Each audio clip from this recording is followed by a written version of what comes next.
Hey. কিছুদিন আগেই নিজের ছবি বিভিন্ন অশ্লীল কন্টেন্টে ব্যবহার হওয়া নিয়ে আদালতের দ্বারস্থ হয়েছিলেন ঐশ্বরিয়া রায় বচ্চন। দিল্লি হাইকোর্ট পর্যন্ত গড়িয়েছিল সেই জল। নিজের সম্মান ও ব্যক্তিগত সুরক্ষা নিয়ে বরাবরই সচেতন এই সাবেক বিশ্বসুন্দরী। এবার মেয়ে আরাধ্যা বচ্চনের সোশ্যাল মিডিয়া উপস্থিতি নিয়ে মুখ খুললেন তিনি। সম্প্রতি একটি চলচ্চিত্র উৎসবে উপস্থিত হয়ে মেয়েকে নিয়ে চলা গুঞ্জন ও ভুয়া প্রোফাইল নিয়ে বিরক্তি প্রকাশ করেন ঐশ্বরিয়া। তিনি বলেন, আমার মেয়ে আরাধ্যার সোশ্যাল মিডিয়ায় কোনো অ্যাকাউন্ট নেই। যেসব প্রোফাইল রয়েছে তা একেবারেই ভুয়া।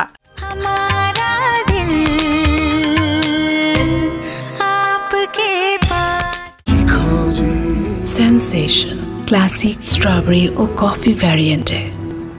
ভক্তদের ভালোবাসার প্রতি সম্মান রেখে তিনি সতর্ক করে বলেন, আমি জানি আপনারা আমাকে, আমার স্বামী অভিষেক সহ আমাদের গোটা পরিবারকে ভীষণই ভালোবাসেন, তাই আমাদের নিয়ে আপনাদের আগ্রহ প্রচুর, কিন্তু যা ঘটবে তা সব সময় বিশ্বাস করবেন না। আমার মেয়ে আরাধ্যার কোনো সোশ্যাল মিডিয়া নেই।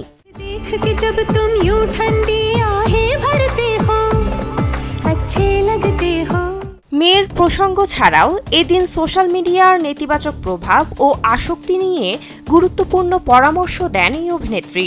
তিনি বলেন, দিনের একটা নির্দিষ্ট সময়ের পর সোশ্যাল মিডিয়া থেকে দূরত্ব বজায় রাখার চেষ্টা করুন। এতে নিজেকে খুঁজে পাবেন, নিজেকে সময় দেওয়ার চেষ্টাও করুন।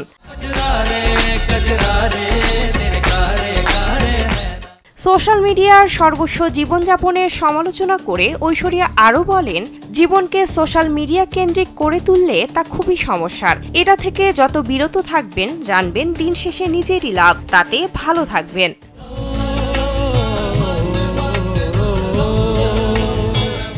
বিনোদন ডেস্ক, কালবেলা।